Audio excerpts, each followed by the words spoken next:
mana normalisasi sungai itu merupakan salah satu metode yang digunakan untuk mengembalikan alur sungai dengan kapasitas mencukupi untuk menyalurkan air, terutama air yang berlebih saat curah hujan tinggi. Seperti kata dasarnya pun normal, jadi normalisasi sungai ini adalah metode untuk mengembalikan fungsi dari sungai tersebut. Nah, normalisasi sungai dilakukan biasanya karena akibat pengecilan kapasitas sungai dan ada permasalahan yang terjadi berupa penyalahgunaan untuk permukiman pada kawasan sempadan sungai. Potensi yang dimiliki oleh pelaksanaan normalisasi sungai ini sebagai solusi penanganan banjir pada daerah aliran sungai, dan juga namun pada pelaksanaannya normalisasi sungai pun sering ditemukan masalah, khususnya dengan masyarakat yang ada, seperti masalah pembebasan lahan yang ada juga di Sungai Ciliwung. Di sini ada dari sumber yang tertera. Nah, di Kota Manado sendiri, berdasarkan rencana tata ruang wilayah tahun 2014 sampai 2034, direncanakan untuk melakukan normalisasi pada sungai besar di Kota Manado, termasuk Sungai Tondano. Nah, pelaksanaan normalisasi Sungai Tondano ini dimulai sejak 2016 yang mencakup pengerjaan pengerukan, pelebaran sungai, dan pembangunan. Ditemukan berbagai permasalahan yang terjadi dalam pelaksanaan normalisasi Sungai Tondano ini. Ada pembebasan terkait pembebasan lahan masyarakat, dan juga ada perubahan lingkungan yang sebelumnya di mana permukiman itu berbatasan langsung dengan rumah masyarakat, saat ini sudah menjadi ruang terbuka, dan juga mengakibatkan kondisi masyarakat dan dalam berkomunikasi ataupun melakukan kegiatan sosial maupun perekonomian yang ada mengalami perubahan sebagai dampak dari normalisasi. Dengan masalah yang ada tersebut, maka saya ingin untuk mengangkat penelitian dampak normalisasi sungai terhadap lingkungan, sosial, dan ekonomi masyarakat. Untuk rumusan masalahnya di sini ada 3. Yang pertama, bagaimana kondisi lingkungan, sosial, dan ekonomi masyarakat pada bagian hilir Sungai Tondano, karena pada bagian itu yang telah dilaksanakan normalisasi Sungai Tondano. Kemudian yang kedua, faktor-faktor apa saja yang berpengaruh antara normalisasi Sungai Tondano terhadap kondisi lingkungan, sosial, dan ekonomi masyarakat. Ketiga, bagaimana dampak normalisasi Sungai Tondano terhadap kondisi lingkungan, sosial, dan ekonomi masyarakat. Dan tujuan penelitian pun untuk menjawab rumusan masalah yang ada. Jadi yang pertama itu akan mengidentifikasi kondisi lingkungan, sosial, dan ekonomi masyarakat, kemudian akan menganalisis faktor yang berpengaruh. Ya, karena sebelum dianalisis dampak itu adalah pengaruh yang kuat. Jadi sehingga tujuan yang kedua itu menganalisis terlebih dahulu faktor-faktor apa yang berpengaruh pada normalisasi Sungai Tondano ini.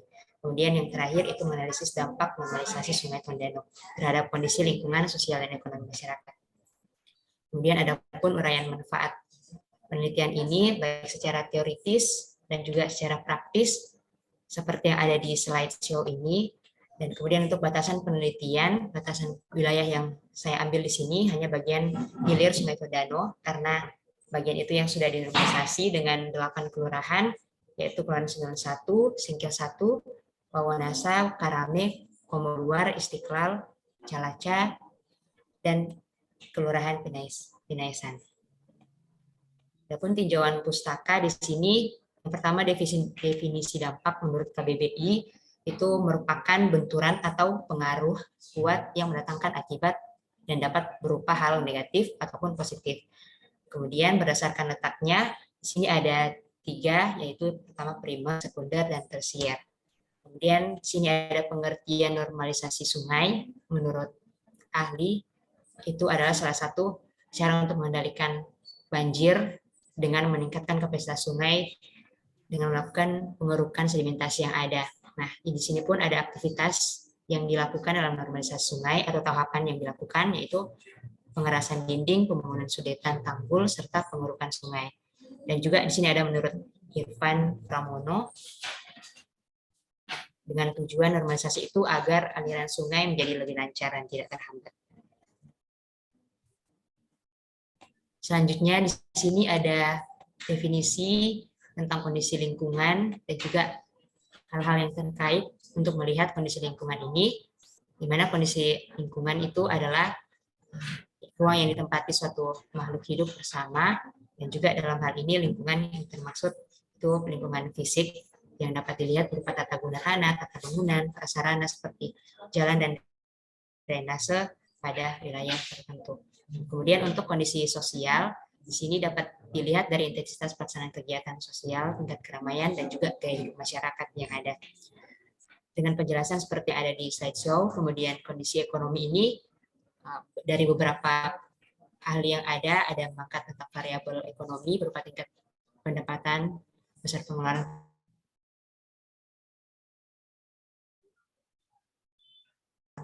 bulan atau belanja, dan juga antara pencarian dan perubahan fungsi tambahan fungsi rumah. Kemudian untuk metode penelitiannya dapat dilihat di sini ada rancangan penelitian.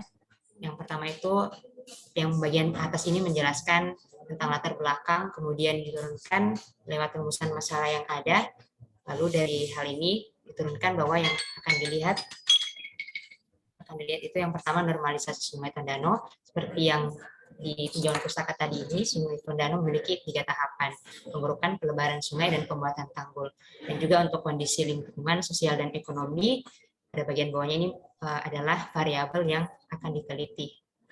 Nah, tujuan yang pertama dari penelitian ini untuk mengetahui kondisi lingkungan, sosial, dan ekonomi dari masyarakat pada bagian hilir, sehingga untuk kondisi hubungan sosial dan ekonomi ini dilakukan analisis deskriptif sederhana. Nah, kemudian setelah tujuan pertama tercapai, maka dibuat kuesioner untuk dari masyarakat menyampaikan pendapatnya tentang tahapan normalisasi Sungai Tondano dan juga kondisi lingkungan sosial dan ekonomi pada masyarakat yang ada. Nah, setelah diketahui dan setelah diperoleh kuesioner ini, maka dilakukan analisis korelasi range eksperimen untuk melihat apakah ada pengaruh dari variabel-variabel yang ada, di mana normalisasi Sungai Tondano ini adalah X, variabel pengaruh, dan kondisi lingkungan, sosial, dan ekonomi adalah variabel Y. Dilakukan analisis korelasi range eksperimen untuk melihat faktor-faktor berpengaruh. Kemudian dilakukan analisis regresi linear berganda untuk melihat dampaknya itu berupa positif atau negatif, dan juga melihat yang mana paling berdampak dari variabel Y ini. Kemudian dilakukan analisis spasial seperti penjelasan di awal tadi, itu dampak ada primer dan sekunder untuk melihat dampak-dampaknya secara spasial yang terdekat ataupun yang ada jarak dari normalisasi Sungai Tondano tersebut. Nah, setelah menganalisis sampai tahap analisis spasial ini, maka dapat diketahui dampak normalisasi Sungai Tondano terhadap kondisi lingkungan, sosial, dan ekonomi masyarakat. Kemudian ada kesimpulan. Kemudian untuk tempat dan waktu penelitian, di bagian kiri ini ada peta wilayah penelitian 8 kelurahan yang ada, kemudian di sebelah kanan ada tabel waktu penelitian, mulai dari penyusunan proposal sampai yudisium. Kemudian untuk definisi operasional variabel dapat dilihat di sini, variabel X adalah normalisasi Sungai Tondano, dan variabel Y1 itu kondisi lingkungan, kondisi sosial Y2, kondisi ekonomi Y3 dengan parameter seperti yang ada di tabel. Kemudian untuk populasi dan sampel di sini populasinya itu dilakukan di mana yang telah dilakukan normalisasi, yaitu terdiri dari 8 kelurahan, dan sampelnya di sini ada kriteria sampel juga, nama tinggal di wilayah studi, tempat tinggal terdampak primer ataupun terdampak sekunder. Dan untuk karena ini membutuhkan kuesioner, jadi digunakan rumus Wolfin untuk melihat berapa sampel yang akan diambil, dan di sini ditemukan ada 100 responden yang dibutuhkan untuk diberikan kuesioner.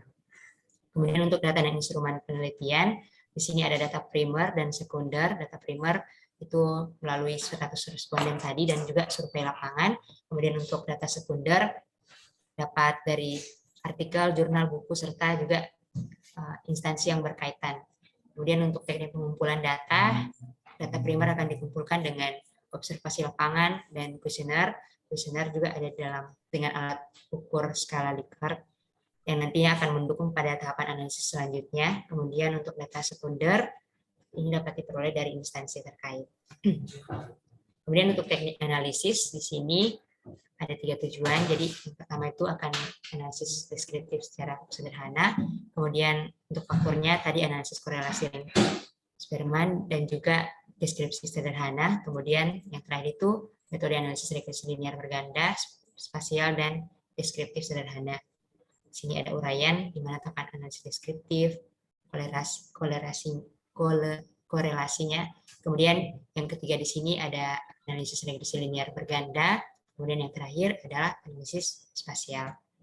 Ya, berikut daftar pustaka yang saya kumpulkan dalam penyusunan proposal ini. Sekian, terima kasih dari saya kembalikan kepada Anci.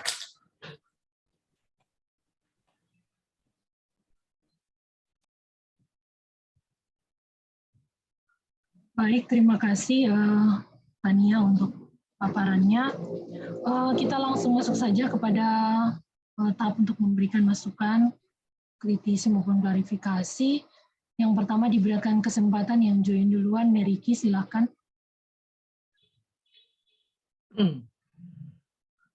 Ya, terima kasih atas kesempatan saya memanfaatkan sebagai penguji pertama. Untuk tidak berlama-lama waktu, saya ingin menanyakan kepada Tania terlebih dahulu tentang pemahaman atas judul ini. Judul daripada Tania adalah dampak normalisasi Sungai Tondano terhadap kondisi lingkungan sosial dan ekonomi masyarakat. Ya. Dari judul ini sebenarnya apa yang menjadi pokok permasalahan, atau yang menjadi sesuatu yang perlu diungkap ketika berjalannya normalisasi ini? Apa yang menjadi sasaran utama daripada Tania dalam penelitian ini?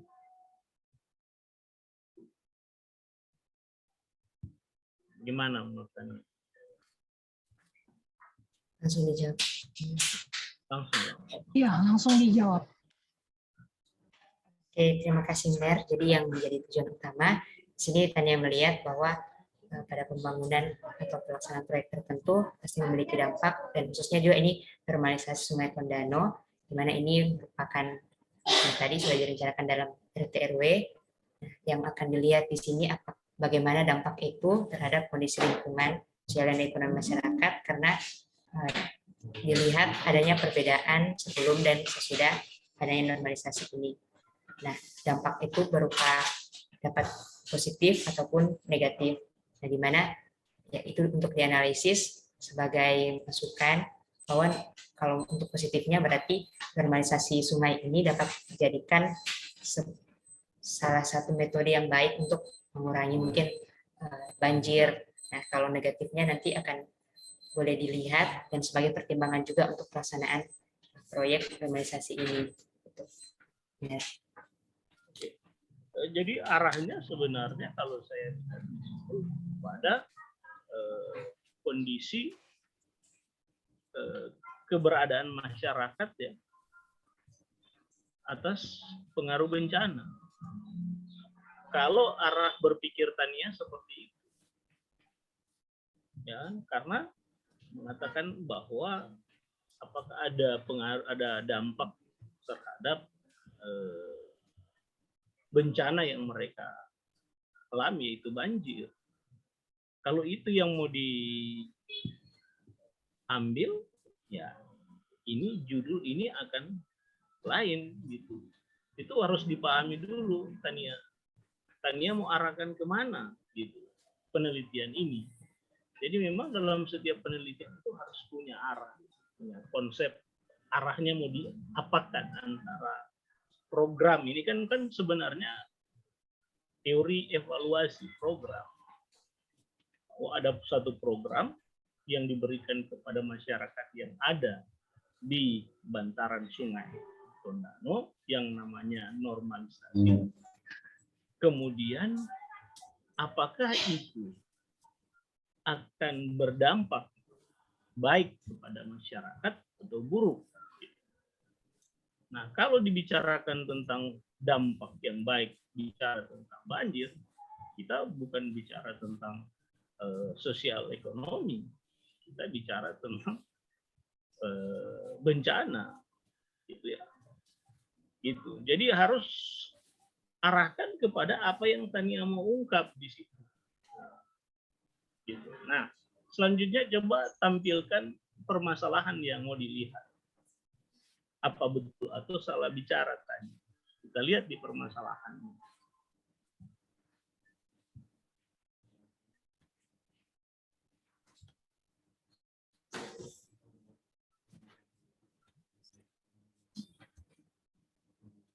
Permasalahan.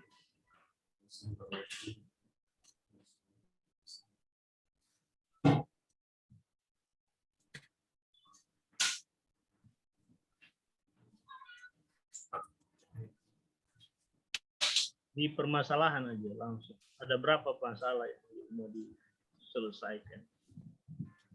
Tadi ada, cuman nggak hafal. Ini benar. Lanjut, Ada lanjut. 3 ya. Nah ini rumusan masalah kan. Ulang, terbalik ulang. Rumusan masalah mah. Ya, oke.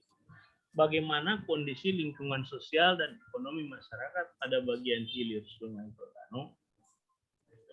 Ini existing kan, identifikasi saja. Yang kedua, faktor apa saja yang berpengaruh antara, ini bahasa ini yang harus diselesaikan. Faktor-faktor apa saja yang berpengaruh antara normalisasi Sungai Tondano terhadap kondisi lingkungan sosial dan ekonomi masyarakat. Ini agak rancu. Karena faktor pemicu di sini adalah normalisasi. Ya toh? Jadi harusnya faktor-faktor apa saja ya yang dari program normalisasi Sungai Tondano terhadap yang berpengaruh. Jadi kata antara ini harus diganti. Antara ini harus diganti dengan faktor-faktor apa saja yang berpengaruh dari normalisasi Sungai Tondano. Jadi faktor itu datangnya dari normalisasi itu. Begitu. Bukan antara, tapi dari normalisasi Sungai Tondano terhadap kondisi lingkungan sosial di masyarakat. Ya. Baru kita masuk pada yang ketiga, bagaimana dampak. Jadi kita melihat dulu faktor-faktor yang berpengaruh ya, dari normalisasi itu apa-apa saja. Jadi ketika contoh pengerukan, apakah pengerukan berpengaruh? Itu harus kita buktikan. Apakah perbaikan aliran sungai berpengaruh? Nah, itu faktor yang berpengaruh atau tidak, itu yang akan diungkap di dalam permasalahan 2. Sehingga ketika masuk pada permasalahan ketiga, kita akan mencari tahu dampaknya seperti apa. Nah, pertanyaan yang ketiga adalah metode apa yang mau dipakai? Metodologi penelitian ini membutuhkan metode analisis. Metode analisis apa yang mau dipakai untuk mengungkap tiga permasalahan ini?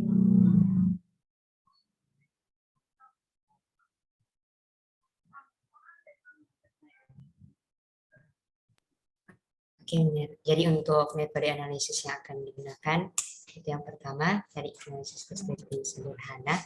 Di situ juga ada uji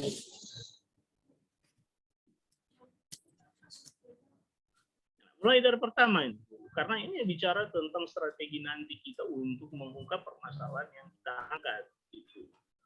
Untuk mengungkap permasalahan pertama, itu bagaimana kondisi masyarakat, apa metode apa yang mau digunakan.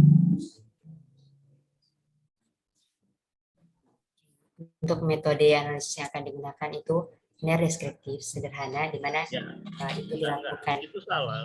Kita harus ungkap dulu deskriptif, karena yang kita mau sampaikan di sini adalah kondisi ekonomi sosial masyarakatnya. Gitu.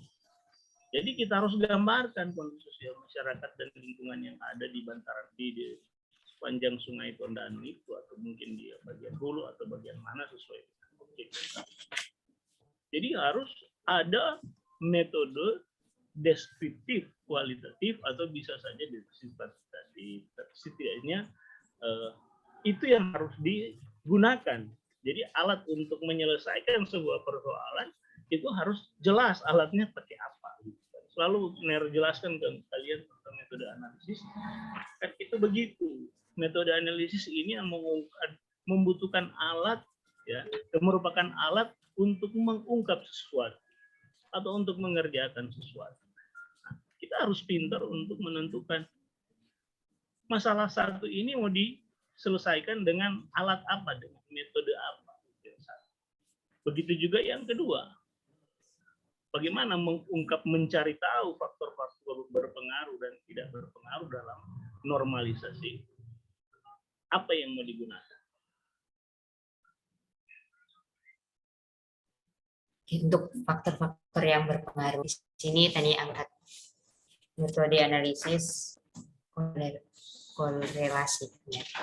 Korelasi, ya. Kita gunakan korelasi. Ada hubungan nggak antara ini dan itu? Kan antara variabel A dan variabel B, ada X dan Y dan sebagainya. Ini ada enggak atau tidak? Baru yang ketiga, kita mengungkap bagaimana dampaknya. Apakah semakin baik atau semakin banyak kegiatan-kegiatan normalisasi itu akan mempengaruhi atau berdampak pada, kita cari variabel-variabel lingkungan apa? Apakah tata guna tanah salah satu bagian daripada variabel lingkungan yang ada dalam PWK. Kalau bicara lingkungan memang luas, ya toh. Tetapi yang terkait dengan PWK adalah mungkin tata guna lahan, yaitu fungsi lahan. Bisa aja seperti itu. Kita ambil variabel satu aja cukup.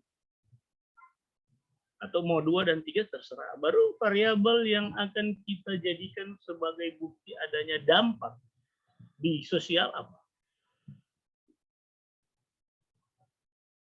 Ini harus dicari ini, gitu. Sebelum kita masuk pada kajian teoritisnya, harus ada satu konsep strategi dari kita. Ini apa kita tentukan bahwa berdampak pada apa? Gampangnya di sosial itu apa? Kita cari variabel-variabel, cari teori sosial, gitu kan? Seperti itu. Baru masuk pada kita peneliti tentang ekonomi. Apa yang mau dicari di ekonomi yang terkait dengan kegiatan normalisasi, gitu kan? Apakah ada terjadi peningkatan pendapatan? Itu kita mau cari. Apakah setiap ada normalisasi itu mengikut sertakan mereka dalam bekerja di situ sehingga meningkatkan? Itu kita lihat. Nah, kalau kita mau bikin pendekatan kuantitatif, nantinya karena korelasi dan regresi itu kan mengarah ke sana, maka harus Anda mempersiapkan data-data yang dapat memberikan kontribusi. Bagaimana caranya? Strategi menyusun, menurunkan variabel ke parameter itu harus punya. Itu, ya. Kan begitu dalam kuliah-kuliah yang lalu kan sudah jelaskan. Ambil teorinya, tentukan variabel, turunkan parameter, dan buat pertanyaan untuk mendapatkan data. Kan begitu. Nah, itu saja yang perlu saya sampaikan kepada Tania di sekitar judul ini agar supaya fokus penelitian ini jelas. Begitu. Mau arahkan kemana itu jelas. Demikian Inci Renate dari saya. Terima kasih. Baik, terima kasih Meriki. Diskusinya, sebenarnya diskusi antara Meriki, Ji, dan Tania itu sudah dilakukan pada waktu di kampus kemarin minggu yang lalu ya. Jadi, rumusan masalah itu kenapa jadi harusnya kalimat tanya kan? Bahwa kalimat tanya dan lebih penekanannya kepada pengaruh X terhadap Y kan didiskusikan waktu minggu yang lalu. Tapi nantilah kita diskusi lagi di studio. Ini kan kalian sudah di studio, no? Jadi di lab. Jadi nanti kita diskusi untuk mempertajam lagi tingkatan pengaruh untuk tujuan penelitian kedua, pengaruh sebenarnya yang didiskusikan kemarin ini kan coba lihat di chatnya. Normalisasi sungai variabelnya XXX. Sementara pengaruhnya YYY. Itu kan kemarin waktu asistensi terbalik kan. Sehingga kami ketemu bertiga untuk mengkonfirmasikan pengaruh X terhadap Y-nya. Jadi sampai Tania beli buku, jadi itu kan harusnya sudah fix ya. Pengaruh X terhadap Y, sehingga Ci bilang ini bisa menjadi multivarian ya untuk penelitian statistik. Tapi nantilah kita pertajam bersama di lab. Tapi yang paling penting dari pengaruh ke dampaknya ke spasialnya. Jadi itu kan dijelaskan bagaimana dampaknya normalisasi sungai pada layer 1 itu seperti apa untuk dampak secara terhadap sosial, ekonomi maupun lingkungan. Layer kedua dampaknya nanti apakah dampak itu lebih besar secara spesial pada layer yang dekat dengan sungai? Secara hipotesa iya, tapi kan seberapa besarnya, nah kamu peneliti. Jadi yang pertama adalah mendeskripsikan, identifikasi, yang kedua adalah melihat pengaruh kuat, lemah, atau sedang, baik X terhadap Y, maupun yang ketiga adalah melihat sejauh mana dampaknya kuat atau lemah pada sepanjang sungai normal, terdampak normalisasi sungai di layer 1 dan 2, itu spasial yang akan dicapai. Tapi yang paling penting sebenarnya Anci berulang-ulang kali adalah menajamkan latar belakangnya. Sampai Meriki bilang kan mau dibawa kemana penelitian ini, sebenarnya ada di otak, tinggal dideskripsikan lagi kan. Oke, terima kasih Meriki. Selanjutnya Anci Cynthia, silakan.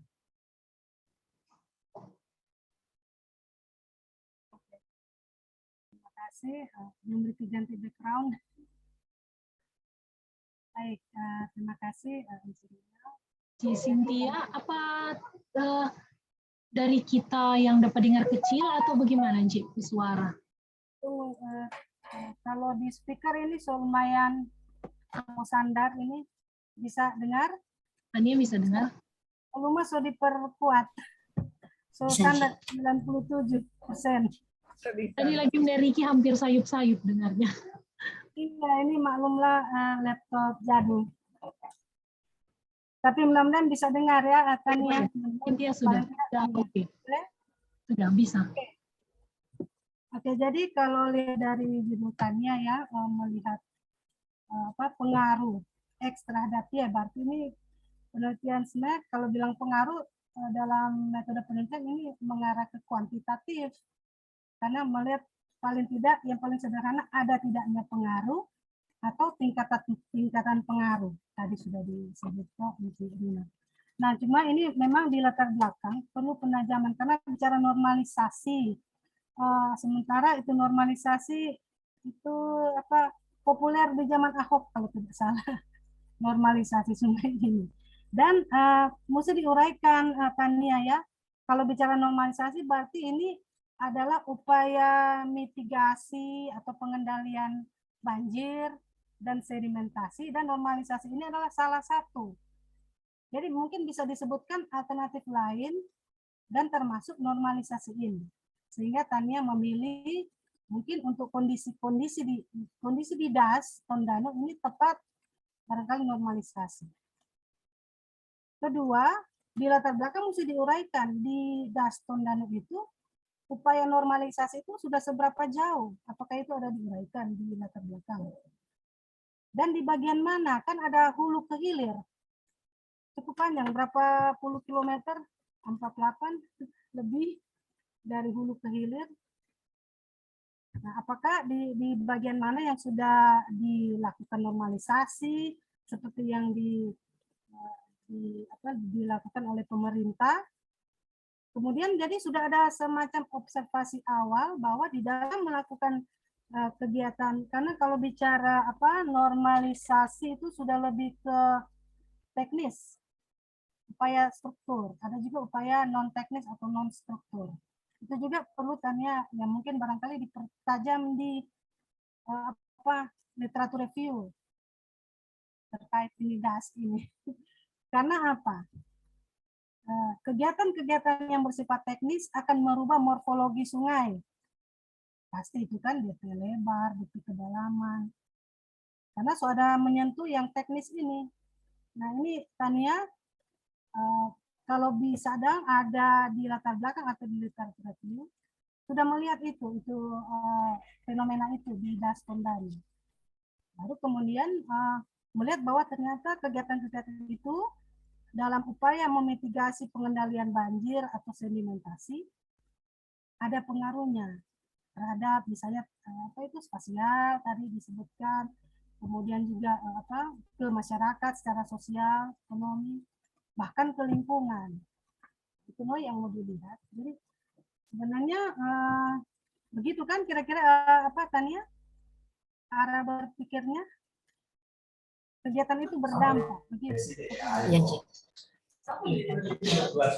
Nah, kalau sudah memang ini Tondano, tapi harus lebih spesifik, apa cuma wilayah perkotaan yang menjadi batasan penelitian ini atau bagaimana? Iya, Cik. Tadi sudah dijelaskan untuk batasannya yang sudah dilakukan normalisasi sungai. Kalau di Kota Manado itu rencananya 7,2 km, tapi yang baru terrealisasi itu pada bagian hilir di 8 kelurahan yang ada tadi sudah dijelaskan juga, Cik. Oke, kalau sudah ada batasannya, berarti kalau melihat dari tujuan, memang ada 3 tujuan. Pertama, mengkaji kondisi. Kedua, menemukan faktor-faktor. Sebenarnya faktor-faktornya sudah disebutkan oleh Tania sendiri. Di 3 faktor itu di breakdown lagi. Baik sosial, ekonomi, dan lingkungan itu di breakdown, sebenarnya sudah ada. Berarti bukan mau faktor apa yang paling berpengaruh, atau kalau tadi bunyi yang tujuan kedua melihat faktor saja yang berpengaruh. Faktor apa saja yang berpengaruh, tapi faktornya sudah disebutkan. Kecuali faktornya belum ditemukan. Itu baru kalau penelitian kualitatif itu menemukan faktor-faktor. Kalau kuantitatif faktornya sudah ada, diuji faktor itu dan dilihat dia punya ada hubungan atau tidak, baru mana yang paling berpengaruh di antara faktor itu yang mau dilihat. Jadi lebih kalau di kuantitatif tadi kalau dia sih faktornya sudah dimunculkan, berarti sudah ada rasional variabel. Ini tinggal mau diuji di lapangan. Faktor-faktor itu atau mana dianggap mana yang paling banyak normalisasi ini berpengaruh, faktor apa yang mempengaruhi itu maksudnya mencari pengaruh itu di pertanyaan ketiga. Tapi coba rumuskan kembali yang pertanyaan kedua, karena pertanyaan kedua itu sebenarnya faktornya sudah ada kalau menurut saya. Atau disederhanakan cuma 2 pertanyaan. Jadi langsung melihat kondisi, kemudian faktor dan pengaruh yang mana yang paling dianggap dengan adanya normalisasi ini yang pada DAS. Jadi untuk yang tujuan yang kedua ini, dilihat dari faktor yang tadi variabel-variabel yang ada itu akan diuji apakah dia memiliki pengaruh, pengaruhnya sebesar apa, apakah kuat atau kurang. Karena seperti yang di awal tadi definisi dampak itu berarti pengaruh yang kuat. Jadi tujuan 2 ini mau cari dulu apakah ada pengaruh begitu.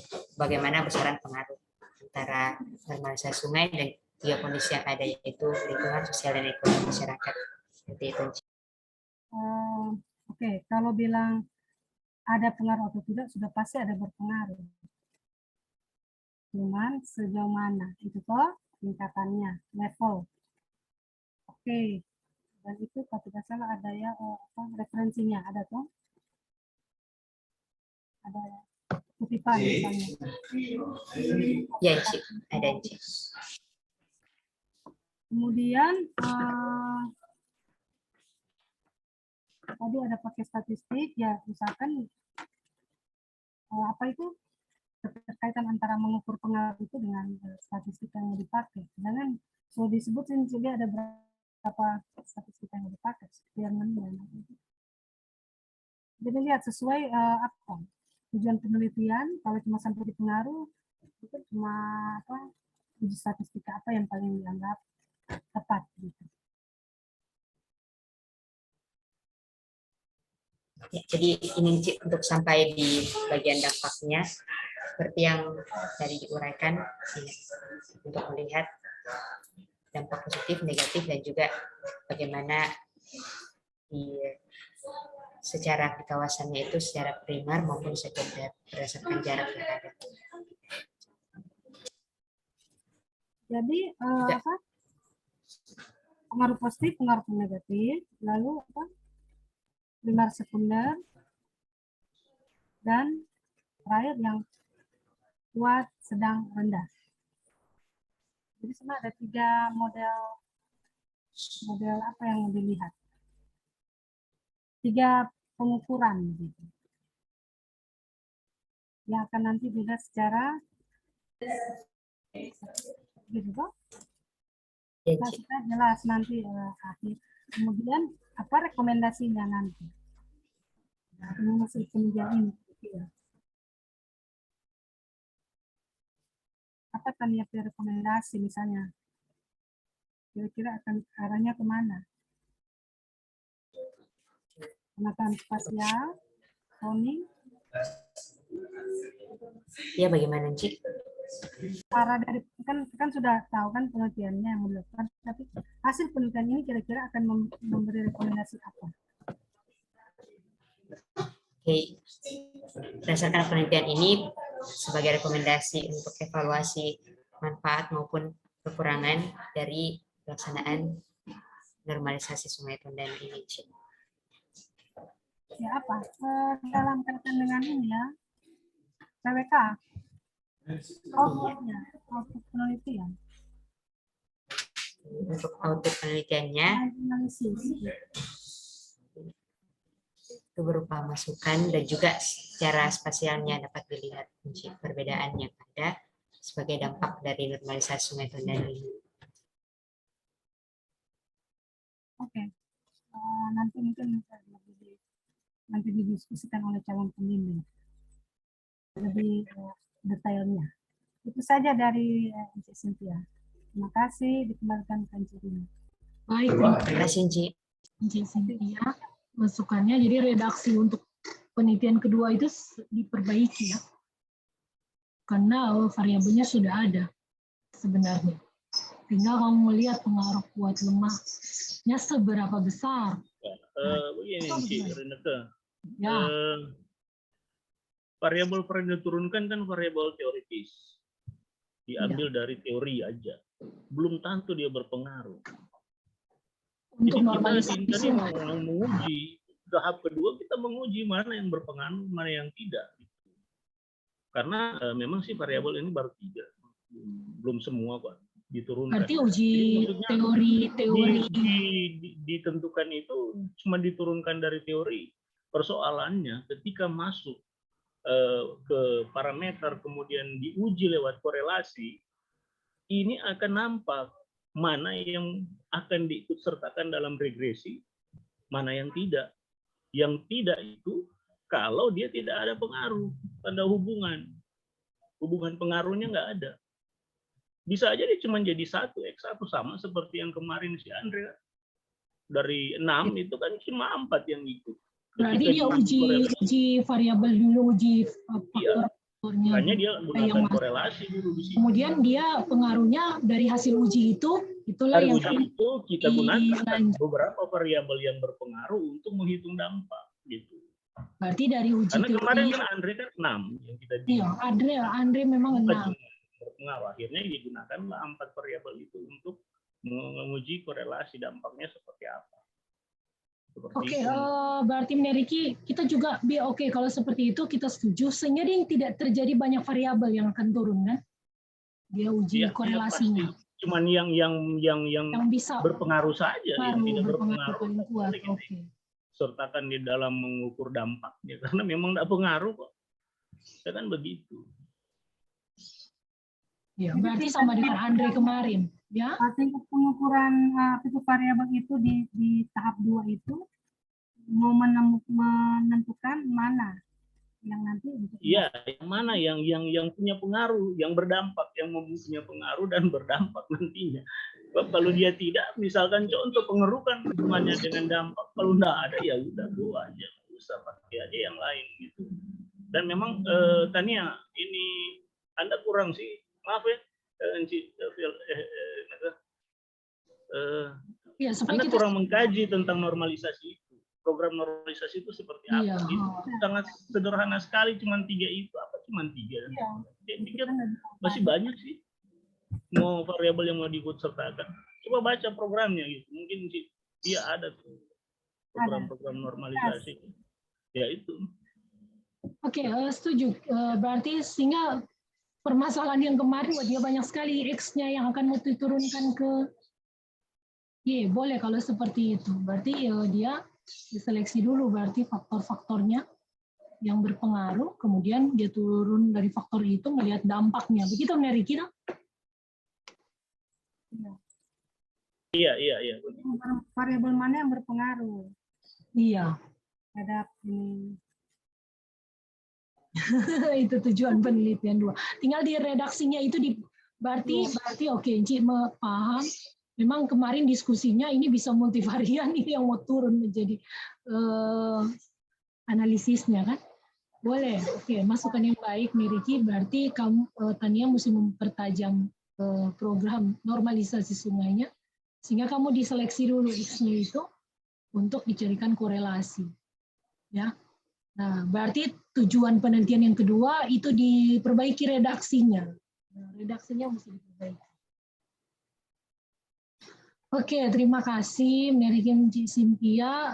Selanjutnya, ternyata masukan dari Cik Claudia sudah di WA ke Korprodi. Selanjutnya Cik Vela, silakan sebagai calon pembimbing kedua. Oh iya, oke terima kasih. Jadi tadi mendengar pembahasan tadi, saya tentunya sebagai calon pembimbing mengharapkan nanti berikut memang harus dipastikan dulu bersama-sama ya. Memang kemarin tidak sempat Kang Cirin membahas bersama. Nantilah habis ini. Kemarin dengan Meriki ada bahas bersama di kampus. Nah, sekarang dia bisa waktu itu udah rapat atau apa gitu. Nanti berikut ya Mener. Apa Cik Vela masukannya? Sekarang mereka sudah kerja di studio KDK Permukiman dan sementara dari sana. Jadi sewaktu-waktu kita ke sana mereka ada di sana.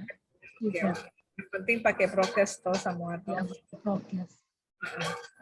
Oke, jadi kalau dari Ci yang pertama, agak lama ya orang diskusi, yang sempat Ci tanya, yang Ci lihat dari laporannya Tania ini memang di bagian kerangka konseptual, Ci rasa nggak terlalu banyak perubahan, padahal menurut Ci itu hal yang cukup penting untuk Tania menjelaskan sebenarnya hubungan antara tujuan 1, tujuan 2, tujuan 3. Kemudian Cik juga sebenarnya sempat mengusulkan ya bahwa di tujuan pertama itu ada baiknya dia spesifik menjelaskan mengidentifikasi perubahan ya. Jadi tidak hanya mengidentifikasi kondisi lingkungan, tapi apa sih DP perubahan dari yang sebelumnya bagaimana dia menjadi seperti apa. Lalu dari identifikasi kondisi perubahan lingkungan itu kan dia dapat ya poin-poin yang dari yang standar seperti apa, atau yang sesuai teori, atau yang sesuai kajian-kajian sebelumnya. Kondisi lingkungan biasanya menyangkut aspek apa saja, lalu yang ditemukan di lokasi itu apa. Nah, baru nanti masuk ke faktor yang berpengaruh tersebut, melihat faktor yang berpengaruh. Nah, itu kan berarti mestinya kita tidak hanya terbatas pada apa yang tadi yang di kerangka konseptual yang Tania bikin itu. Mungkin ada hal-hal yang lain yang akan kita temukan pada tujuan 1, lalu kemudian kita akan memastikannya itu pada tujuan yang kedua. Jadi mungkin itu alur proses penelitiannya. Jadi memang tujuan 1 itu harus dicapai dulu, lalu kemudian begitu masuk ke tujuan yang kedua, itu benar-benar sesuai dengan apa yang kita temukan pada tujuan yang pertama, dan dari tujuan kedua lagi diolah dulu, baru kemudian dicarilah hubungannya. Itu yang paling penting sebenarnya yang harus kita capai dulu setelah selesai seminar proposal ini, sehingga penelitian ini akan berhasil. Mungkin kalau memang akan butuh waktu yang cukup panjang mungkin membahasnya, tetapi sangat mengarahkan sebenarnya alur dari penelitian ini. Jadi tidak akan ada terlalu banyak variabel untuk tujuan kedua, atau sia-sia tidak tercapai tujuan yang ketiga, ya seperti itu. Itu yang kita hindari. Ya mudah-mudahan Tania bisa lebih banyak lagi membaca atau melihat penelitian-penelitian yang membahas mengenai perubahan yang tadi Enci Rina sempat singgung. So ada buku itu dibaca-baca lagi. Kalau paham itu pasti akan mengerti ya bagian mana dalam penelitian ini yang mungkin perlu digali lagi, atau hal-hal lain yang perlu dipertajam lagi. Dari Enci mungkin itu saja. Nanti mungkin yang dipastikan adalah di dalam seminar ini adalah judulnya berubah atau tidak, ya seperti itu. Kalau sudah oke, berarti sebenarnya berita acaranya sudah jelas pilihannya yang mana. Oke, terima kasih. Oke, baik, terima kasih masukan dari Cik Bella. Ada tanggapan dari Tania?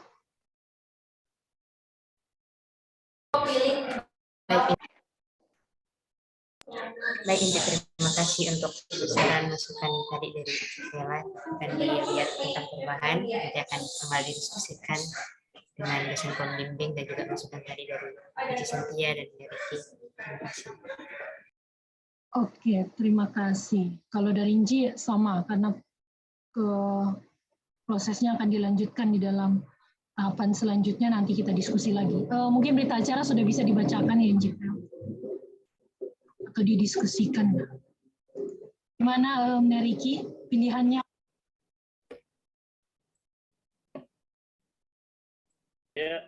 Ya, pilihan saya adalah A. Jivela pasti A, tuh. Karena nggak ada perubahan juga. Cynthia. Oke, nggak ada perubahan judul.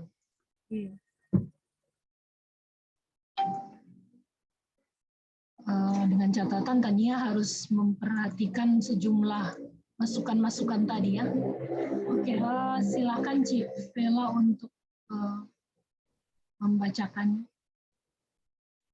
Baik, berita acara seminar proposal skripsi pada hari Jumat tanggal 11 Maret 2022 secara daring telah dilaksanakan kegiatan seminar proposal atas nama mahasiswa Tania Hana Solon, NIM 180211050022,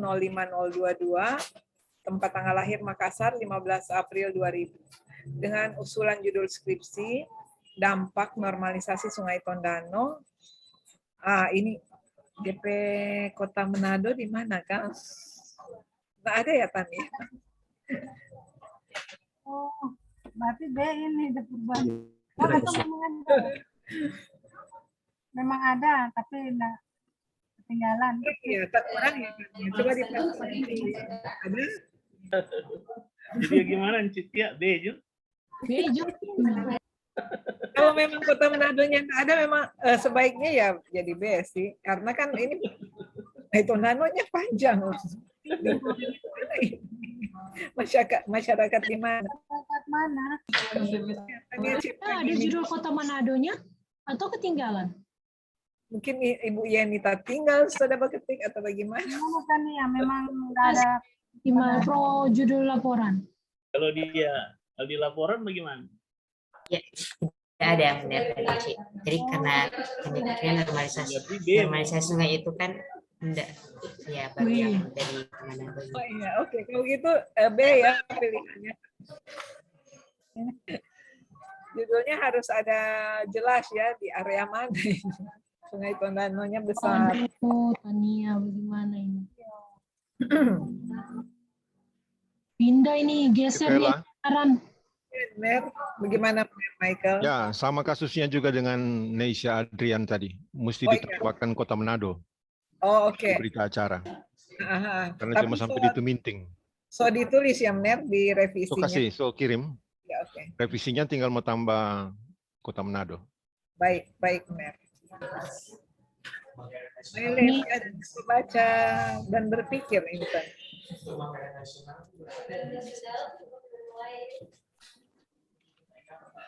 Itu sungai Tondano ada di sampai di sana. Itu gara-gara Cik Tia ini. Cik Tia ketua. Bilang aku. Nereki yang ada bilang tambah Manado. Dari aku jadi B. Untungnya enggak pengaruh nilai ini.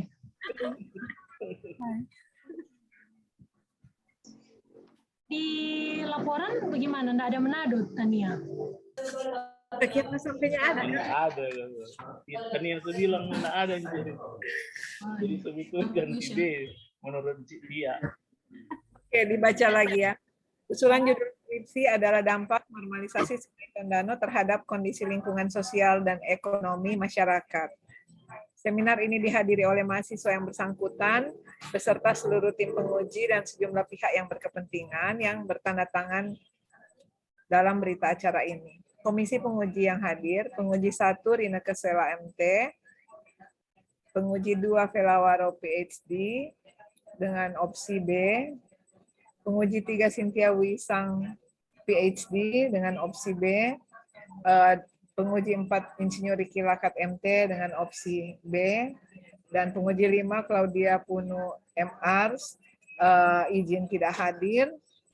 Setelah mengikuti jalannya seminar ujian, penguji sepakat memutuskan bahwa proposal skripsi diterima untuk ditindaklanjuti dalam tahapan kegiatan selanjutnya dengan koreksi redaksional judul sebagai berikut. Revisi judul menjadi dampak normalisasi Sungai Tondano terhadap kondisi lingkungan, sosial, dan ekonomi masyarakat Kota Manado. Oke. Demikian berita acara ini dibuat untuk dipergunakan sebagaimana mestinya. Manado Jumat 11 Maret 2022, pelaksana ujian adalah penguji 1, kandidat pembimbing 1, Rineke Sela MT, akan bertanda tangan, dan mengetahui ketua jurusan arsitektur akan bertanda tangan. Dokumentasi sudah ditambahkan. Demikian berita acara ini. Saya kembalikan pada ketua. Terima kasih Cik Vela untuk berita acaranya yang sudah dibacakan. Dan demikian saya menyampaikan terima kasih atas kehadiran calon dosen pembimbing Cik Vela dan dosen penguji, masih calon nih Cik Vela, penguji Meriki dan Cik Cynthia yang telah memberikan masukannya dan mohon diperhatikan ya. Terima kasih semuanya dan selanjutnya diberikan moderatornya atau hostnya ke Cik Cynthia untuk mahasiswa selanjutnya. Terima kasih. Kalau yang hendak menguji kok seboleh Pamit. leave toh? Iya, boleh. Nanti kita orang ketemu. Terima kasih, sampai jumpa lagi. Terima kasih, Meriki. Terima kasih, Mer. Oke, baik, kita akan melanjutkan ujian silat proposal. atas nama Yunike Saron Rambing dengan calon pembimbing Cynthia dan Itu ya, suara kecil sekali. Saron dengarnya bagaimana? Agak kecil tapi boleh kedengaran, Ci. Sayup-sayup. Cik Cynthia, waktunya tinggal 20 menit ini. Mati Zoom sebentar. Ini Lokasi waktunya sampai jam 2 kan? Ini sudah 13.40. oke, baik. Info saja. Ci, Tanpa bisa berlama-lama, kedengaran. silakan Yunike langsung presentasi saja. Kurang lebih sama dengan Tania tadi 7 menit paling. Silakan. Baiklah, terima kasih atas kesempatan yang diberikan. Sebelumnya, apa presentasi saya sudah terlihat dengan jelas? Oke, baik. Diucapkan selamat siang bagi Bapak Ibu dosen yang telah hadir di room Zoom ini. Saat ini saya akan memaparkan hasil dari seminar proposal yang telah saya buat, telah saya susun dengan judul Persepsi dan Peran Masyarakat Lokal terhadap Pengembangan Kawasan Destinasi Pariwisata Super Prioritas di Kecamatan Likupang Timur. Langsung saja pada yang pertama, yaitu pendahuluan. Dalam pendahuluan ini ada latar belakang yang kita tahu bersama bahwa Indonesia merupakan negara yang kaya akan keindahan alam, seni, dan budaya. Negara kepulauan dengan sumber daya alam yang mampu menjadi daya tarik bagi wisatawan untuk datang karena keindahannya. Tak perlu dipungkiri apabila sektor pariwisata menjadi salah satu andalan dalam menarik wisatawan untuk datang ke Indonesia. Terkait dengan pariwisata, ditetapkanlah dalam Peraturan Pemerintah Nomor 50 Tahun 2011 tentang Rencana Induk Pembangunan Kepariwisataan Nasional tahun 2010-2025 bahwa ada 88 lokasi kawasan strategis pariwisata nasional yang telah ditetapkan. Kemudian pada tahun 2017, Presiden menetapkan 10 destinasi wisata prioritas atau yang biasa disebut dengan 10 Bali baru. Kemudian terjadi pengerucutan kembali pada tahun 2019, yaitu menjadi 4 destinasi pariwisata super prioritas, diantaranya ada Danau Toba, Candi Borobudur, Mandalika, dan Labuan Bajo.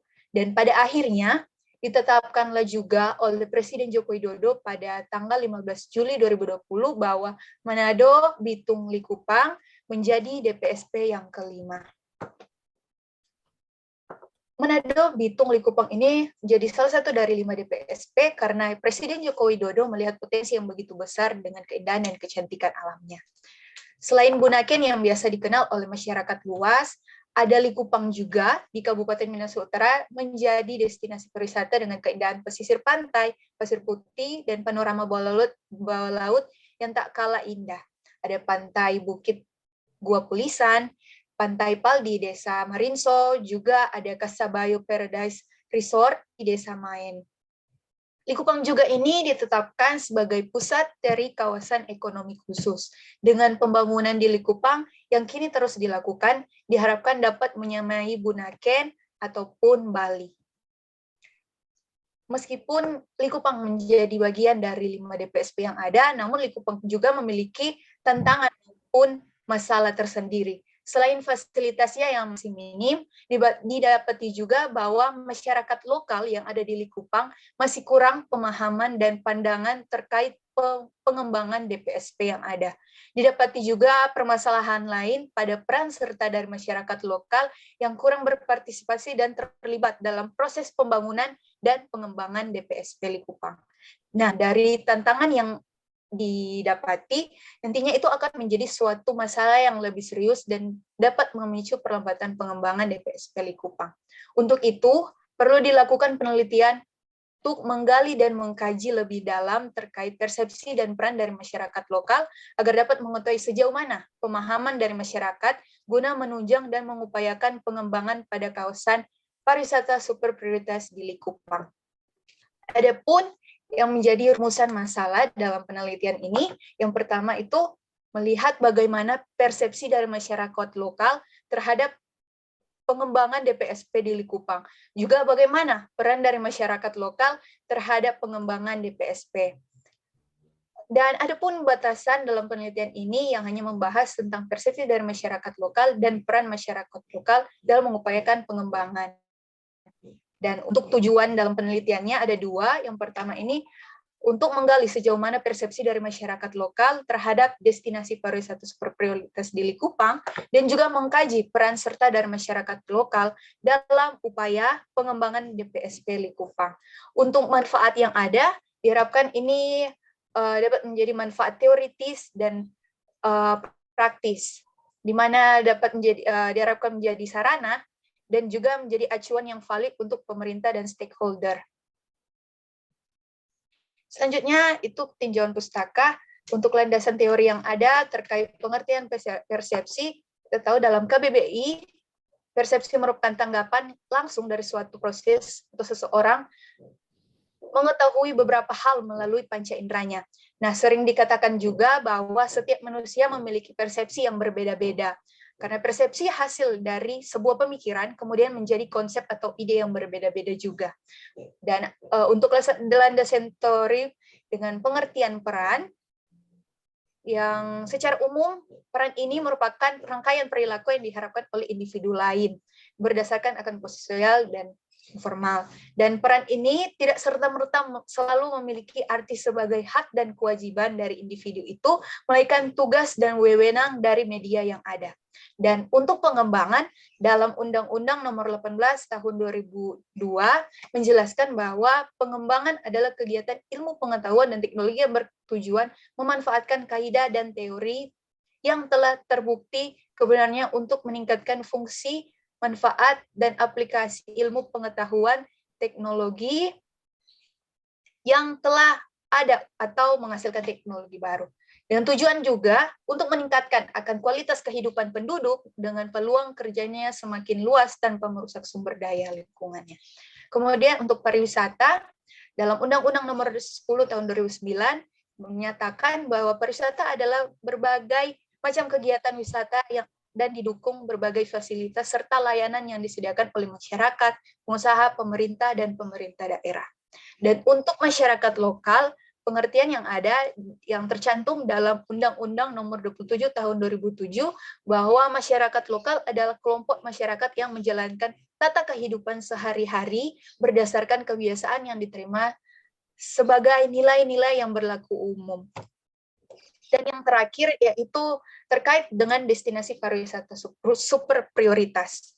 Kita tahu bersama bahwa DPSP ini merupakan program utama dari pemerintah Indonesia melalui Kementerian Pariwisata dan Ekonomi Kreatif, diperintahkan oleh Presiden Joko Widodo secara langsung untuk memperkenalkan kepada seluruh dunia akan potensi pariwisata yang dimiliki tanah air ini. Nah, salah satu upaya untuk memperkenalkan pariwisata ini yaitu dengan melakukan promosi terhadap 5 DPSP. Di antaranya itu ada Danau Toba di Sumatera Utara yang merupakan danau vulkanik terbesar di dunia, juga Candi Borobudur yang terdapat candi stupa objek wisata tunggal dari tanah air, dan juga Mandalika, Nusa Tenggara Barat dengan alamnya yang begitu indah dikembangkan menjadi sport tourism. Dan kita tahu bersama juga Mandalika ini menjadi tuan rumah untuk ajang balap dunia MotoGP 2021. Dan Labuan Bajo di Nusa Tenggara Timur memiliki Pulau Komodo dengan habitat asli dan satu-satunya di dunia. Dan yang terakhir, DPSP Likupang di Sulawesi Utara dengan keindahan pesisir pantai, pulau-pulau, perbukitan, dan bawah laut yang begitu mempesona. Kemudian ada kerangka konseptual yang saya sertakan yang dapat dilihat di layar. Dan selanjutnya masuk pada metode penelitian. Dalam penelitian ini, saya memulaikannya dengan mengidentifikasi masalah yang ada dan didapati bahwa masih kurangnya pemahaman dan keterlibatan dari masyarakat lokal terhadap pengembangan DPSP Likupang. Dan didapati 2 variabel yang akan diteliti nantinya, yaitu persepsi masyarakat lokal dan peran masyarakat lokal terhadap DPSP Likupang. Kemudian tarik landasan teori dan melakukan pengumpulan data dengan observasi, wawancara, dan kuesioner, dan dilanjutkan dengan analisis yang akan digunakan dengan analisis deskriptif dan kualitatif. Dari rangkaian rencana penelitian ini, kemudian hasilnya akan dibuat kesimpulan dan saran yang akan nantinya diberikan kepada pemerintah terkait maupun stakeholder yang terkait dan masyarakat agar lebih dikembangkan dan lebih ditambahkan untuk pengembangannya. Soalnya untuk tempat penelitian ada di Kecamatan Likupang Timur, di Kabupaten Minahasa Utara, Sulawesi Utara. Karena keterbatasan dari peneliti, jadi peneliti hanya memfokuskan pembahasannya pada Desa Pulisan, Desa Marinso, dan Desa Main. Dan untuk waktu pelaksanaannya dilakukan secara bertahap dari bulan Maret sampai bulan April tahun 2022. Dengan definisi operasional variabel yang dapat dilihat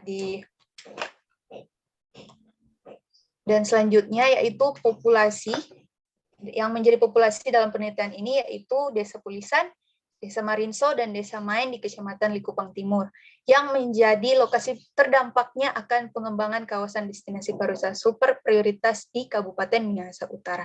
Dan untuk sampelnya yaitu masyarakat lokal yang telah menempati langsung akan kawasan pengembangan. Untuk menentukan jumlah sampelnya, digunakan rumus Lovin untuk menentukan jumlah sampel kuesioner. Selanjutnya, untuk teknik pengumpulan data yang saya gunakan, ada 3. Yang pertama ini wawancara, akan berbincang secara langsung dengan masyarakat di Likupang Timur, dan juga akan menjalankan kuesioner, dan akan melakukan observasi atau mengamati dan mencatatkan keadaan dan perilaku masyarakat secara langsung. Dan untuk teknik analisis data yang digunakan dalam penelitian ini, akan menggunakan metode penelitian yang memanfaatkan data kualitatif dan akan dijabarkan secara deskriptif. Yang dimaksudkan bahwa analisis data dengan cara mendeskripsikan atau memberikan gambaran suatu peristiwa kejadian yang terjadi secara faktual, sistematis, dan akurat. Untuk langkah atau tahapan yang akan dilakukan dalam menganalisis datanya, yang pertama itu sebenarnya akan mengumpulkan seluruh data yang diperoleh dari kuesioner dan wawancara, kemudian dari hasil kualifikasinya itu dilanjutkan dengan menghitung persentase jawaban dari responden dan diubah menjadi informasi yang lebih dipahami. Untuk menghitung persentase jawaban dari responden, digunakan perhitungan frekuensi dari jawaban dan dibahagi dengan jumlah responden, kemudian dikalikan dengan 100%. Setelah mendapatkan hasil perhitungan presentasenya, dilanjutkan atau diolah ke dalam tabel dan akan menganalisis data dengan cara mendeskripsikan, dan kemudian akan mendapatkan hasil. Dan dalam penelitian ini juga, teknik analisis data, pengukuran yang digunakan dalam metode kuesioner yaitu skala Likert, gunanya untuk mengukur sikap, pendapat, dan persepsi dari seseorang. Selanjutnya itu daftar pustaka yang dapat dilihat, dan terima kasih. Baik, terima kasih untuk Sharon yang sudah penelitian. Sebelum kita langsung ke penguji, disampaikan Sharon aktif di dalam asistensi konsultasi untuk proposal yang menjadi interest dari Sharon, yang kita lihat lebih mengarah ke social engineering, karena kan menggali persepsi, kemudian peran itu social engineering yang nanti berguna dalam perencanaan atau pengembangan suatu wilayah. Jadi itu penyampaian singkat mewakili pembimbing. Kita langsung saja ke penguji untuk memberikan masukan, kritikan atau saran. Pertama, diberi kesempatan Mer Yonkers. Silakan, Mer. Halo, Mer. Mer ada?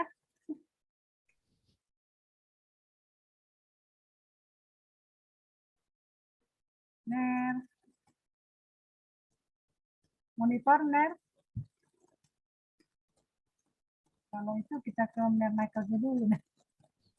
Punya Mer, Itu Pak. Neryongkar punya itu cuma nama yang keluar situ.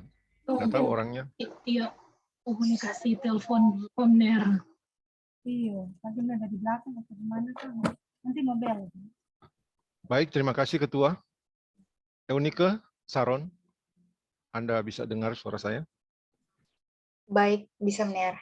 Ya, mengingat waktu maka ada 3 poin penting di sini ya, yaitu yang pertama, coba share untuk masalah penelitian dan tujuannya.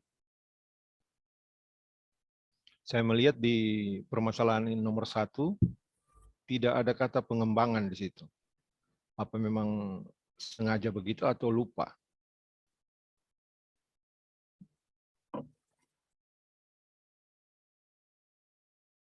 Pada permasalahan, rumusan.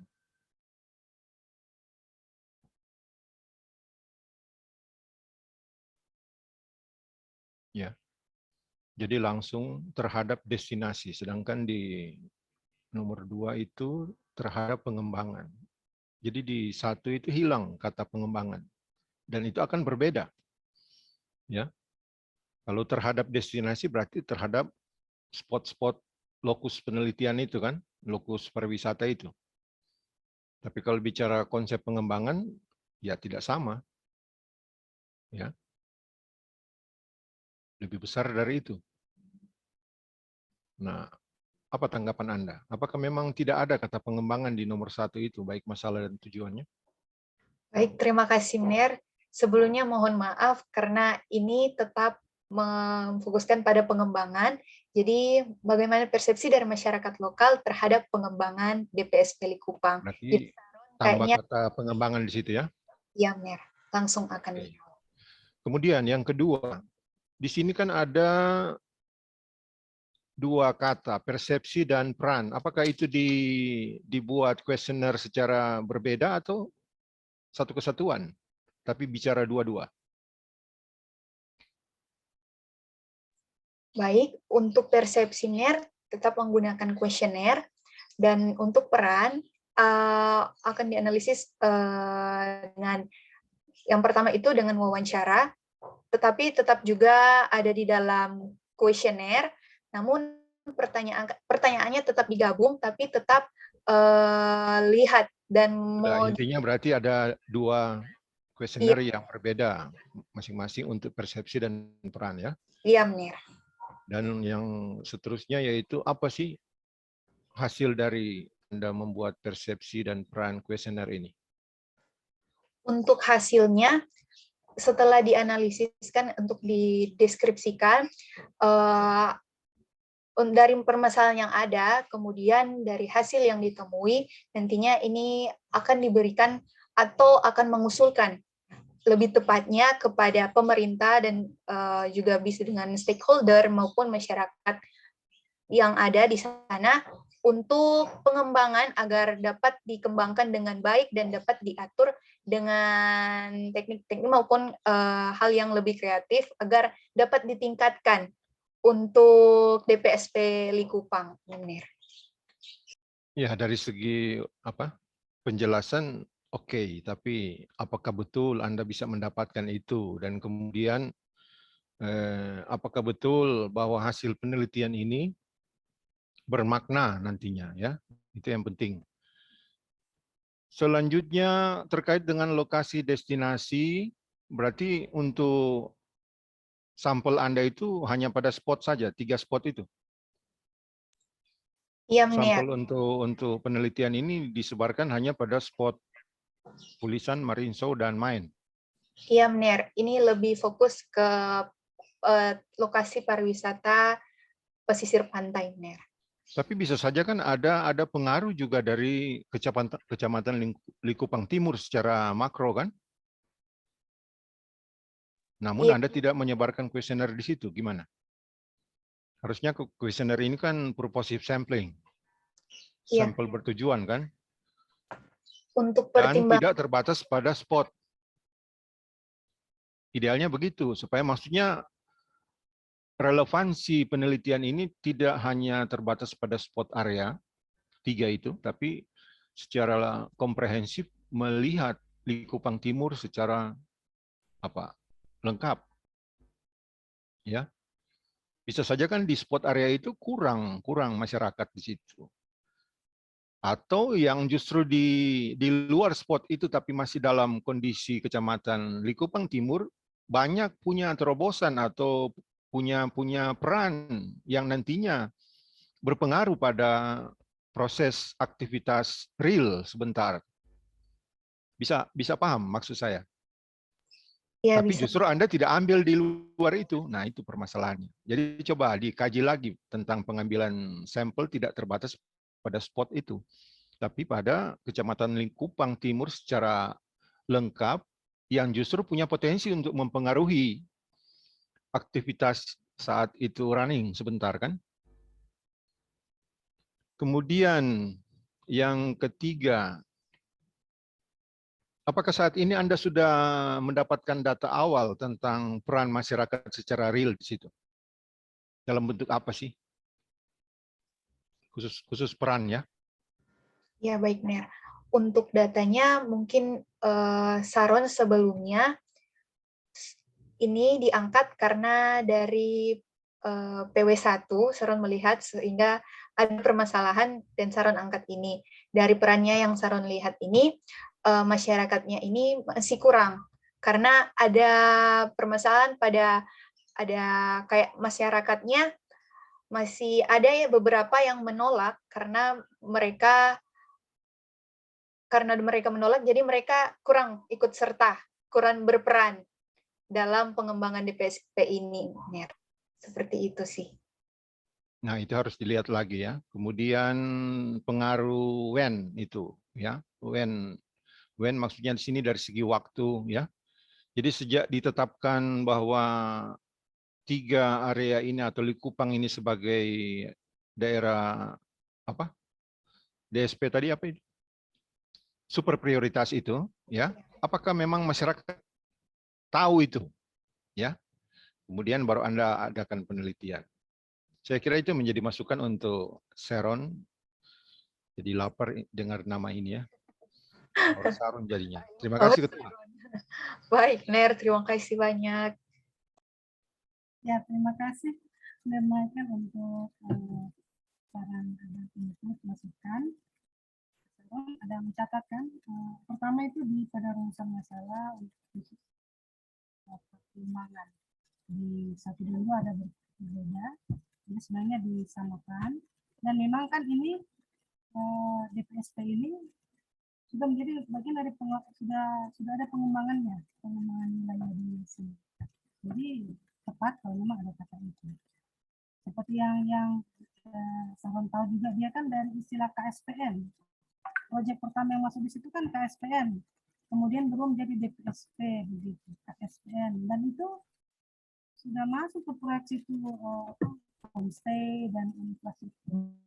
Tapi ada permasalahan, nah ini makanya perlu ada penelitian seperti ini supaya akar-akar permasalahan di situ tidak menghambat yang dari sosial ini, tidak menghambat nanti pengembangan wilayah pariwisata di Likupang di wilayah ini. Jadi pertama, lalu tadi Michael menyinggung yang lokasi ya. Jadi sampelnya kan sebenarnya tadi sudah disampaikan Sarah ada 3 desa, tapi tidak terbatas di cuma penduduk pesisirnya, tapi ya 3 itu di 3 semua demografi yang ada di 3. Jadi benar purposive sampling atau ya kan purposive sampling ya Sarah pakai purposive kok. Mohon maaf, Enci, tidak begitu kedengaran. Untuk mengambil sampelnya acak atau random or purposive? Lebih ke melihat sih yang Saron nanti akan serahkan siapa saja. Jadi tidak begitu acak juga. Iya, jadi harus dipastikan ya untuk pengambilan sampel. Dan terakhir memang benar perlu ada observasi awal sih. Tapi Saron sudah sampaikan tadi loh, waktu dorang mata kuliah studio berlokasi di sana, jadi sudah ada bagian dari cikal bakal untuk dijadikan skripsi, masalah skripsi. Oke, Terima kasih, Mer. Michael, kita mau ke Mer Yonkers, apa sudah standby di depan laptop, Mer? Mer Fatia.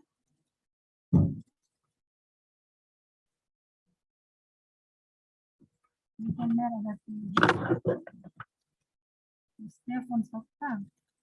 Soalnya di sini penguji ketiga, Mer Alvin juga masuk, atau akan digantikan Civela. Mer Alvin nggak ada ini. Sepertinya menerpe audio kayaknya masuk. Iya, enak ada ini mobil. Ner Alvin nanti mau kasih ini Ci Tia. Ner Alvin Pak di sini ya. Iya, di penguji Nanti ketiga. kirim DP komentar Jo. Civela jarang sambil menghubungi Pak Mer Fatia.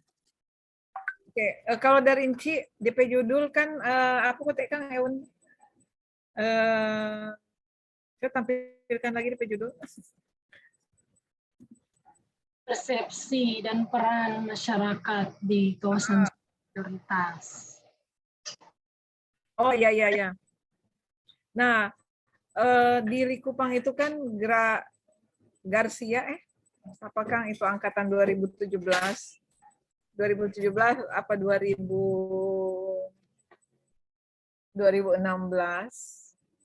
ada yang pernah penelitian juga dia, tapi dia memang bahasnya ke partisipasi. Iya ini habis banget. Dia bahas yang tidur. Dia bahasnya partisipasi. Lalu kemudian lokasinya di Likupang. Mungkin dia nggak spesifik destinasi pariwisata super apa nih. Tapi dia so memberikan gambaran lah bagaimana partisipasi masyarakat di sana, di daerah sana. Mungkin Eun pernah baca penelitiannya, Cik lupa DP nama siapa? Iya, sudah Enci. Tapi beliau cuma angkat partisipasi, no.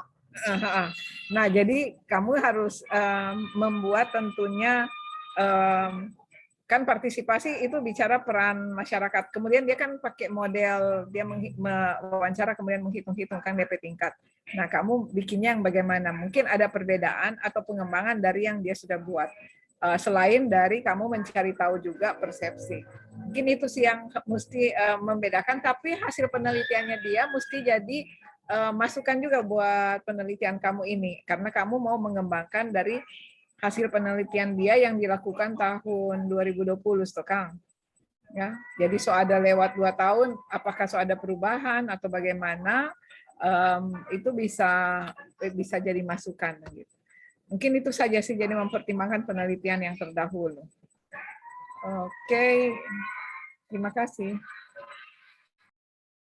Terima kasih Cipela untuk masukannya. Jadi sekarang perlu ya, biar memang begitu penelitian harus berkesinambungan. Biasanya sih dari apa yang peneliti terdahulu itu yang kita kembangkan dengan metode berbeda, dengan atau melihat ada perbedaan tadi. Jadi penting ya untuk menyertakan itu, mengutip atau mensitasi dari penelitian yang sudah dilakukan yang kalau perlu masukkan di kajian di tabel penelitian sebelumnya. Misalkan ada tuh kasih masuk itu penelitian mahasiswa tersebut. Oke, ini ada hubungan Mer Fatia tetap tidak diangkat, itu Mer PWA. So 3 kali udah coba call, tapi Mer yang tidak angkat. Nanti Jonci, Cynthia, Mer Fatia. Langsung jam Cirin. Chat Jo. Bahan masukan. Iya no. Oh iya, kalau dari Inci, Saran, ini judulnya ini persepsi.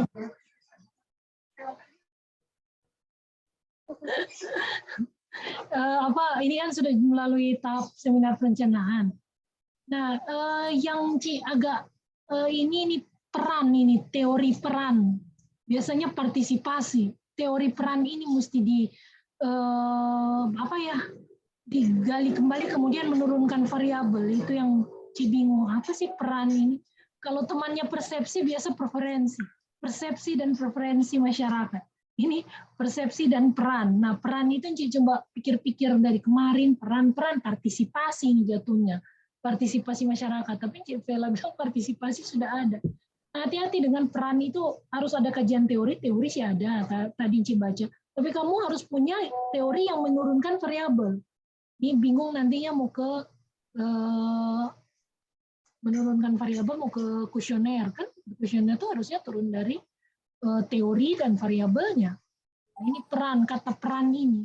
Apakah itu, ya, rasanya teori peran, cari-cari peran-peran apa ini teorinya bisa variabel. Sampai sekarang kita masih cek-cek ya peran ini. Apakah dia mau balik lagi ke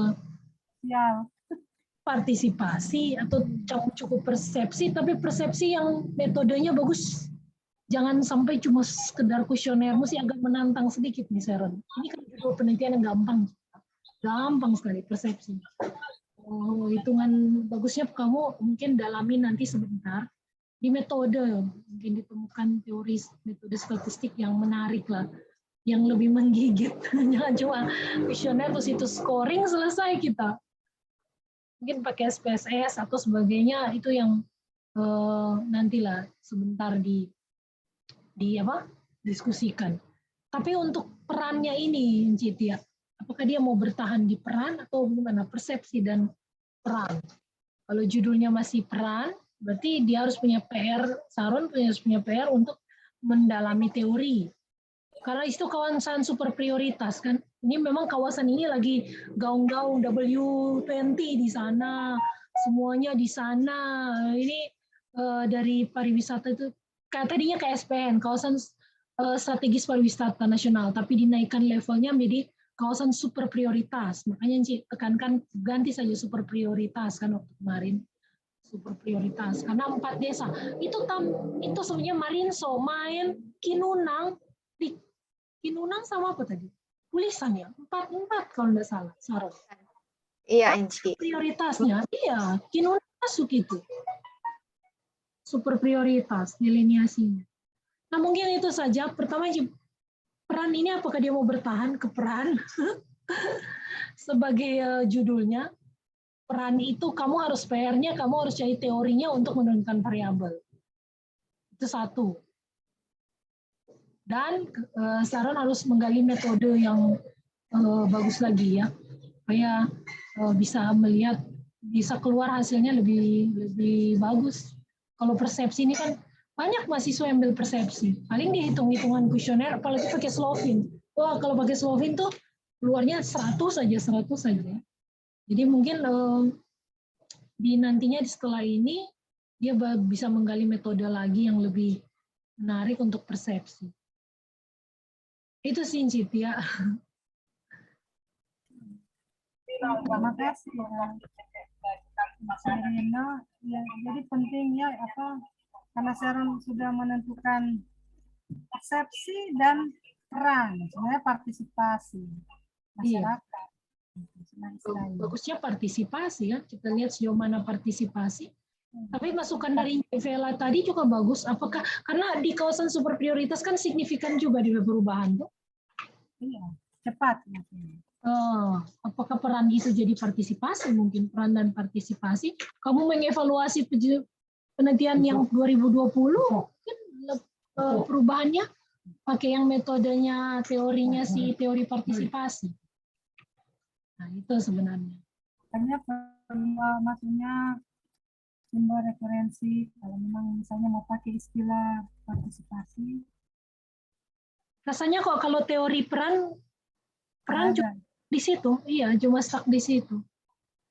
Sebelumnya kan judul awalnya ini Sharon pertama partisipasi, tapi diralat jadi peran.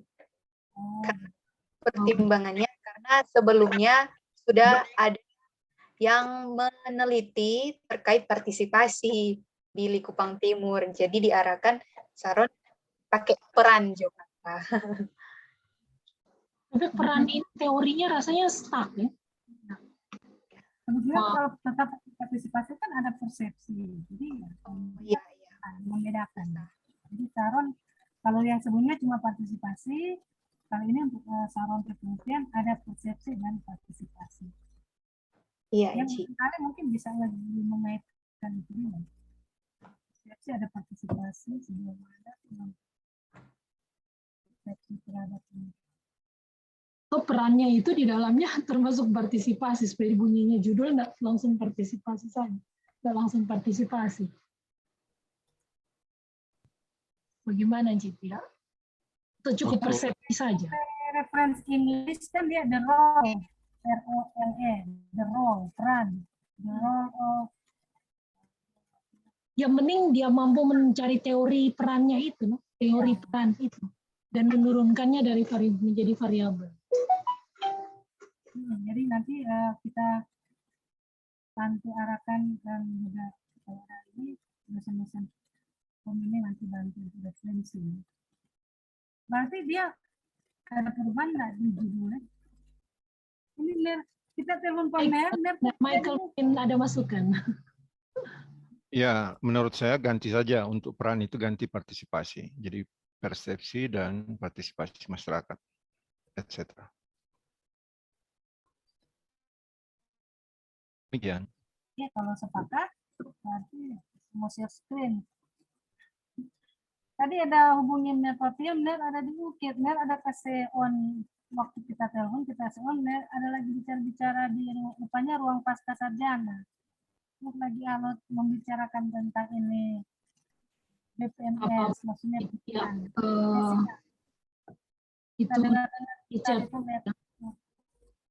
Jadi Mer, mungkin Mer anggapnya Mer ada hadir, mau mempermasukkan. Iya.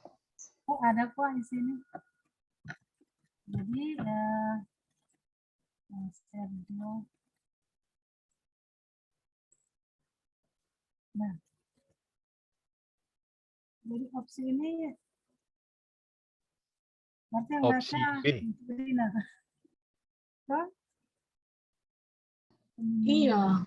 Nanti kaji lagi yang penelitian sebelumnya itu. No?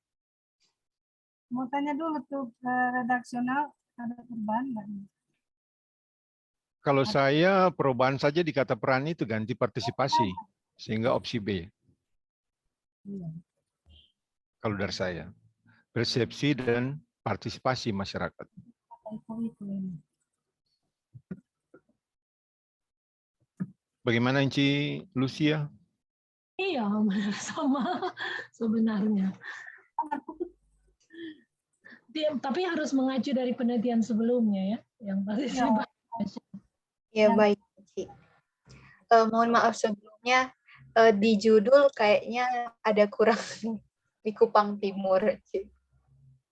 Oh, memang mesti B. Persepsi dan tingkat partisipasi masyarakat. Ya, atau bagaimana, Cip? Atau nanti bicara di tujuan itu, Iya, nanti diperjelas di tujuan penelitian. Apakah dia partisipasi, sudah berpartisipasi, belum berpartisipasi, atau nah, bagaimana bentuk partisipasinya bentuknya dan tingkat partisipasi. dan tingkatnya apa? Dia kan mau mengukur sampai bagaimana orang berpartisipasi sampai begitu. Dan jadi ada yang kualitatif, ada yang kuantitatif, boleh Iya. melalui wawancara dan kupas tuntas. Karena dalam tahun terakhir ini di super prioritas itu berpengaruh sekali dia. Apalagi Nah, W20. proyek lalu dan KSPN. Iya. Ini kan sampai teman tuh. Masuk 400 homestay. Merampas orang tuh masyarakat di situ dan tuh udah apa tahun 2020 itu. Aku ya kan tahun tadi bilang ini soal kemarin tuh. Iya. Jadi kompleks sekali permasalahan Di sana. Jadi keluar malah nih tim KSPN. Orang Ipon. Salah tuh. Sampai Bunaken, Umar Bunaken tidak pengaruh, Umar yang di sini yang berpengaruh. Makanya. Begitu juga. Ini juga baca singkat-singkat mau. Menciri tiap mesti roba di B, redaksi di B. Oh iya, D itu sudah ini D. Langsung ganti atau untuk mengganti ini? DP redaksi judul dong. Iya ini Jadi partisipasi nih Kang. Iya toh? Persepsi dan partisipasi masyarakat. Iya toh? Ini. Betul. Gitu toh? Iya. Yang tidak hadir mungkin Karobner Alvin, kita tadi tulis tidak, no? Tapi tetap dia mesti, Ner Alvin mesti kirim statement. Begitu kata arahan Korprodi. Kalau Mener Papia taruh Jone karena ada nama. Papia ada nama. Iya. Ada di Zoom. Mener Papia ada. Oke. Singkat-singkat. Nah, kita juga baca atau Rina? Kita juga. Boleh, itu ya, langsung. Baiklah, mengakhiri ujian seminar proposal ini akan dibacakan berita acara seminar proposal skripsi. Pada hari ini Jumat 11 Maret 2022 secara daring telah dilaksanakan kegiatan seminar proposal skripsi atas nama Yunike Saron Rambing NIM 18021105031, tempat tanggal lahir Manado 3 Juni 2001. Usulan judul skripsi, persepsi dan peran masyarakat lokal terhadap pengembangan destinasi pariwisata super prioritas di Kecamatan Likupang Timur.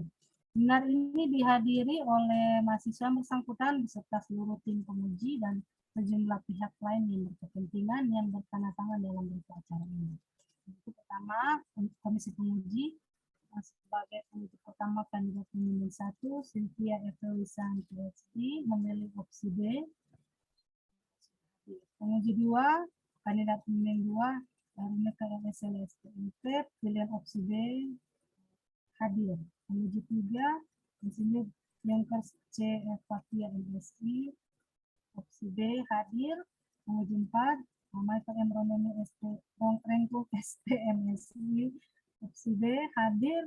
Penguji 5, Alvin Pinango SMT, opsi B, tidak hadir.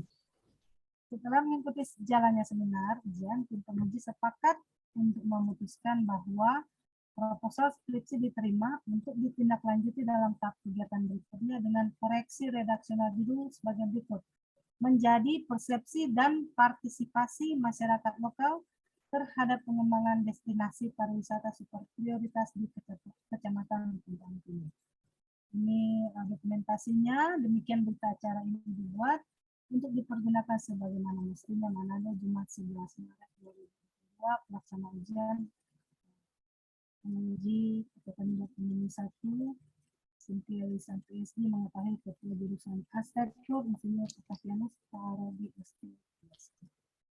Demikianlah pembacaan berita acara pelaksanaan seminar proposal atas nama Yunike Saron Rambing.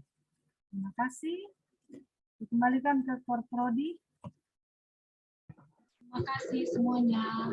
Izin clear, soalnya mau pindah di room B. Oh iyo, aduh. Astaga. Damai ke Cynthia, izin pamit. Iya. Semangat. Aduh. Dan Tania. Dan Terima kasih. boleh minta Iya. dokumentasi, Outro. bisa dokumentasi. Oke. Kalau yang ini tanpa apa ada print screen. Oh iya. Untuk mau share di grup. Sudah. Oke. Oke. Oke, baik. Terima kasih banyak. Insinyur. Tapi yang makasih yang gitu mestinya yang host